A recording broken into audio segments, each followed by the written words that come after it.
Hello and welcome students in our digital lecture of Subhash English School. Subject English, class 3rd, and today we shall complete our worksheet. Lesson first, the 6 voicemen. Meanings, word, pronouns and Hindi meaning. First, accident. ACCIDENT, accident. Accident means durghatna. Knuckle. KNUCKLE, knuckle. Knuckle means जोड़. Rap. RAP, rap. Rap means खटखटाना. Journey. JOURNEY, journey. Journey means यात्रा. Wise. WISE, wise. Wise means बुद्धिमान. Safely. SAFELY, safely. Safely means सुरक्षित रूप से. Drowned. DROWNED, drowned. Drowned means डूब गया. Missing. MISSING, missing. Missing means लापता. Really. REALLY, really. Really means वास्तव में. Foolish. FOOLISH, foolish. Foolish means मूर्ख. Word power. Find the word from the text which means the same. हमें text से ऐसा meaning find out करना है जिसका मीनिंग सेम होता है. The first, to have the same opinion as somebody. किसी के प्रति हमारा सेम ओपिनियन होता है तो उसका मीनिंग क्या होता है? Agree. Second is having a large distance from the top to bottom. ऊपर के सिरे से नीचे के सिरे तक जो लार्ज डिस्टेंस होती है तो उसे क्या बोला जाता है? High.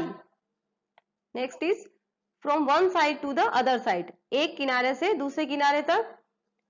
Across. A person who leads a group of people. एक पर्सन जो कि पूरे ग्रुप को लीड करता है वो क्या कहलाता है? Leader. A feeling of great happiness. जब हमें बहुत ज्यादा खुशी महसूस होती है. Joy. Comprehension questions. Read the statement given below and right true और फॉल्स. हमें नीचे लिखे स्टेटमेंट्स को पढ़ना है और ट्रू और फॉल्स लिखना है. First, one of the wise men was drowned into the river. Our answer is false. एक पर्सन उसमें से नहीं डूबा था. Second, the wise men were really foolish. क्या वो वॉइसमैन वाकई में फुलिश थे? Answer is true. The villager was a fool. क्या वो विलेजर फूल था? दैट मीन्स मूर्ख था. Our answer is false. One of the wise men counted 6. क्या किसी भी एक वॉइसमैन ने 6 काउंट किया था? Our answer is false. The leader of the wise men said the missing man is back with us now, so let's go back to our homes. उस leader ने बोला वॉइसमैन के कि हमारा जो मिस हुआ था वो पर्सन वापस आ चुका है, तो क्या हम सभी अब घर चले? तो our answer is true. Answer the following questions. First, why did all the wise men being to cry. सभी वॉइसमैन क्यों रोने लग गए थे? Answer, all the wise men began to cry because they thought that one of them is drowned. क्योंकि उन्होंने सोचा कि हम में से कोई एक मिस हो चुका है, यानी कि डूब चुका है. Question number second, what reasons did the leader of the wise men give for not going on their journey. जो लीडर था वो उनको जर्नी पे जाने से क्यों मना कर रहा था? क्या रीजन था उसका? तो our answer is the leader of the wise men said that they have lost one man because their journey was started on wrong day. उनका लीडर था, उसने बोला कि हम में से एक मिस हो गया है और हमने हमारी जर्नी को गलत दिन पे स्टार्ट किया, इसलिए हम जर्नी पर नहीं जाएंगे. Question number third, why did all the wise men count 5. सभी वॉइसमैन 5 क्यों काउंट कर रहे थे? Our answer is all the wise men counted 5 because they did not count themself. क्योंकि वो सभी दूसरों को ही काउंट कर रहे थे और अपने आप को कोई भी काउंट नहीं कर रहा था. Question number 4, who saw them and counted 6. किसने उनको देखा और उनको 6 काउंट किया? Our answer is a villager saw them and counted 6. एक गांव का व्यक्ति आया, उसने उनको देखा और उन्होंने उनको 6 काउंट किया था. Question number 5, what did the leader of the wise men tell and and decided at last? उन wise men के leader ने last में क्या decide किया था? So our answer is the leader of the wise men told that the missing man back. At last he decided to go on the journey. उन्होंने ये decide किया था कि हम में से जो आदमी मिस हुआ था वो वापस आ गया है, तो अब हमको हमारी जर्नी स्टार्ट करनी चाहिए. Grammar in use. Fill in the blanks in the following sentence with the past form of the verb given brackets. हमें सेंटेंस के पीछे ब्रैकेट्स में कुछ वर्ब दी हुई है, तो हमें उनका पास्ट फॉर्म फिल करना है. First number, the 6 wise men on a journey go. Go का सेकेंड फॉर्म क्या आएगा इसमें? Went.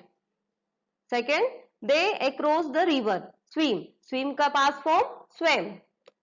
Third, each one of the wise men only the others. Count. Count का past form counted. We on our journey on a bad day. Start. Start का second form started. One of the voicemen into the river. Drown. Drown का past form drowned. All drowned on the bank and इसका all के बाद हमारा यहाँ पे आ जाएगा all sat. Sit का past form sat. Drowned on the bank and cried. Look at these sentences. अब हमें यहाँ कुछ सेंटेंस दिए हुए हैं, उनको हमें देखना है और कंबाइन करना है. I have 3 uncle. One lives in England. अभी 2 सेंटेंस है, इनको मिलाकर एक करना है. तो our answer is one of my uncle live in England. मेरे 3 अंकल थे, उनमें से एक इंग्लैंड में रहता है. Second is there are 31 boys but only 30 seats. Only one boy sits on the floor. Our answer is one of the boys sit on the floor. Number third, there are 5 bangles on her hand. One is green bangle. इसको हम combine करेंगे. One of the bangle is green on her hand. There are 4 chairs in my room. One is missing. Our answer is one of the chair is missing in my room.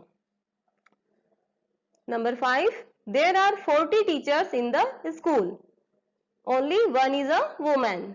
Our answer is one of the teachers is a woman in the school. Find out from the following table and write down the sentences.